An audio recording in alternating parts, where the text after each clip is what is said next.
So then, draft day comes. Didn't get drafted, which is fine. Agent, a lot of teams kept calling, "Hey, have you got drafted? Have you got drafted?" Now this is like 6th round, 7th round now. So finally, I went down and sat down with my agent. He's like, "Well, you got Baltimore wanting you, and you got the Ravens wanting you." So he kept negotiating the contract back and forth. So he's like, "Well, the Ravens going to give you $11,000 a week, and Texas is going to give you $13,000 a week. So we're going to go with the Texans." So that's how I kind of ended up signing with the Texans. Okay, gotcha. Okay, so how did that whole process go?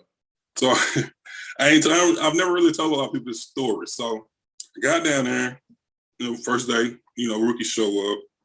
They kind of explain to you how everything works and, all the rules and stuff you can and can't do. And you fill out the medical form.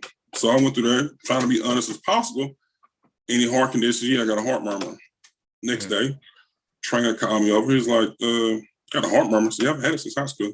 He said, "Well, we're going to send you to our team doctor," which he cleared me. He said, "I don't see no problems, this, that, and other." But the Texans head trainer, which wasn't there, wouldn't clear me. Really? Yeah. So they pretty much said, I was just sitting in meetings, and they called me and said, "Chavis, we need to see you." Just like this. "We need to see you." He said, "Go, we're going to send you back to the hotel, Greystone, put you on a plane, send you back home." Wow. He's like, "Because all this stuff wasn't in your medical record." So UT took all my heart stuff out of my medical records and didn't tell me. Really? Every bit of it. So got on the plane, got home, cried a little bit. I asked her back and finish school. So I went over to UT and was like, "What's the deal with my medical records?" And they was like, "Not my problem. Those are the trainer's exact words." Really? "Not my problem." Wow. I still remember. Told me, "Yep, not my problem." So I've had a bad taste in my mouth from them for a long time.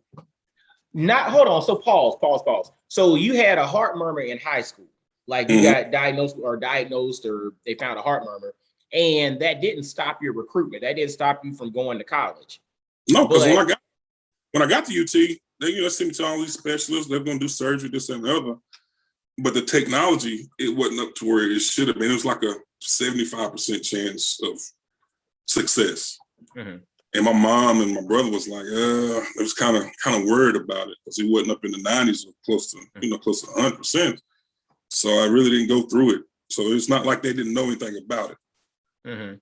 Wow. But they didn't list any of that in your medical records at UT. And so when you try to go to the NFL, it basically looked like you were lying on your medical records, or somebody was lying on your medical records. And so that's why they just said, cut it. You're hiding something from us. Yep. So, and I was first contract with Texans was $250,000 a year, and it went up like 100 or 200,000 every year. Wow. Yeah. And it's crazy because when you stop and you think about things that happen, everything in life happens for a reason, right? Like if you stop, you think about it, everything in life happens for a reason. And while we're going through something, it don't always make sense. You know what I'm saying? Because you just especially when it's not any fault of your own. See, that's and I won't.